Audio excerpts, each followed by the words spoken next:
നമസ്കാരം, മലയാളി വാർത്തയിലേക്ക് സ്വാഗതം. സൗദിയിലുള്ള അബ്ദുൾ റഹീമിനെ തേടി കേരളത്തിൽ നിന്നെത്തിയ ആ വാർത്ത തനിക്ക് ഒട്ടും അംഗീകരിക്കാൻ അല്ലെങ്കിൽ ഉൾക്കൊള്ളാനാകാത്ത ആ വാർത്ത അദ്ദേഹത്തെ ആകെ തളർത്തിയിരിക്കുകയാണ്. സ്വന്തം ഭാര്യയെയും മറ്റൊരു മകനെയും കൊലപ്പെടുത്തിയെന്നും മാത്രമല്ല തൻ്റെ ഉറ്റവരെയും കൊലപ്പെടുത്തിയെന്നും ആ പിതാവിന് ഇപ്പോഴും ഉൾക്കൊള്ളാൻ സാധിക്കുന്നില്ല. തിരുവനന്തപുരത്ത് യുവാവ് നടത്തിയ കൂട്ടക്കൊലപാതകത്തിൽ ഈ സൗദിയിലാണ് ഈ പ്രതിയുടെ പിതാവായിരിക്കുന്നത്. സൗദിയിൽ പ്രവാസിയാണ് അദ്ദേഹം.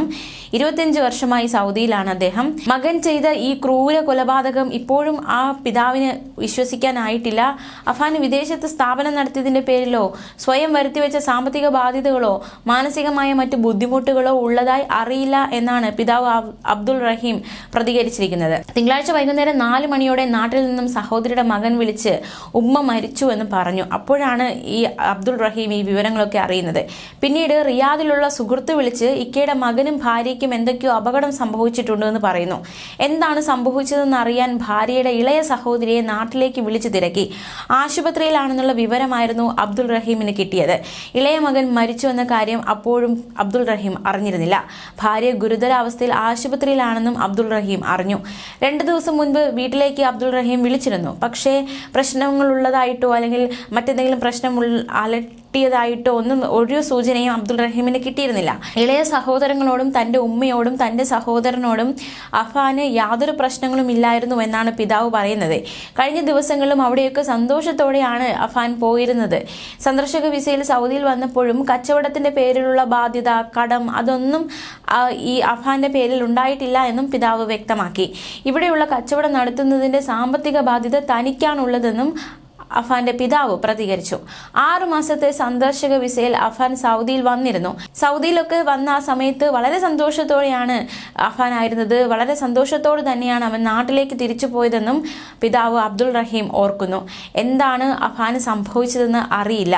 തനിക്ക് നാട്ടിലേക്ക് പോകാൻ കഴിയാത്ത സാഹചര്യത്തിൽ തൻ്റെ ഭാര്യയും മക്കളും സന്ദർശക വിസയിൽ സൗദിയിൽ വരുന്ന സാഹചര്യമുണ്ടായി. തനിക്ക് കുറച്ച് ബാധ്യതകളുണ്ട്.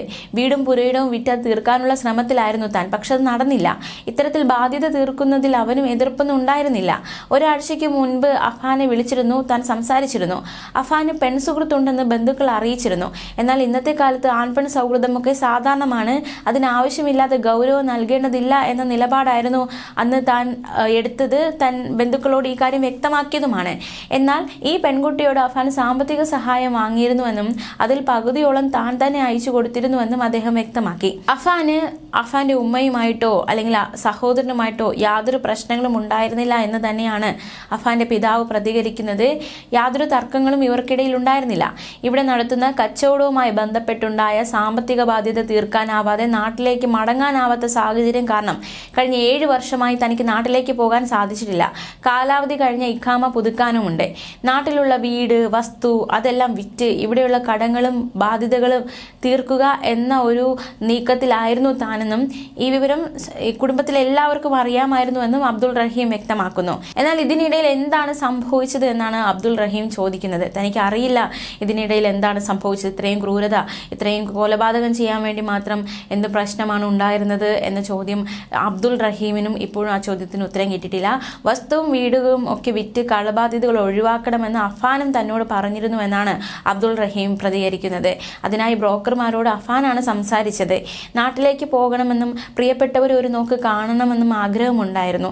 സാമ്പത്തിക ബാധ്യതയും രേഖകൾ ശരിപ്പെടുത്തുന്നതടക്കമുള്ള വലിയ തടസ്സങ്ങൾ എങ്ങനെ അതിജീവിക്കും, എന്ത് ചെയ്യണം എന്നറിയാത്ത നിസ്സഹായ അവസ്ഥയിലായിരുന്നു അബ്ദുൾ റഹീം.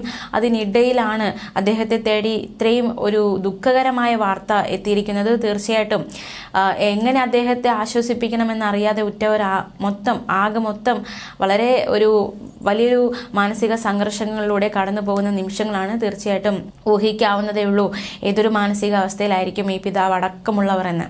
ന്യൂസ് ഡെസ്ക്, മലയാളി വാർത്ത.